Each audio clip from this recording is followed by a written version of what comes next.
Hi, in this video I will show you how to change router password on the HUAWEI AX3 router. Just open AI Life app on your smartphone.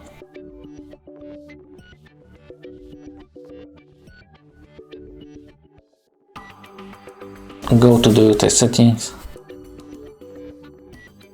tap on the show more, tap on the router settings, tap on the login management and go to the change password, and there you can change router password. Thank you for watching. If you like this video, subscribe to our channel and give us a like.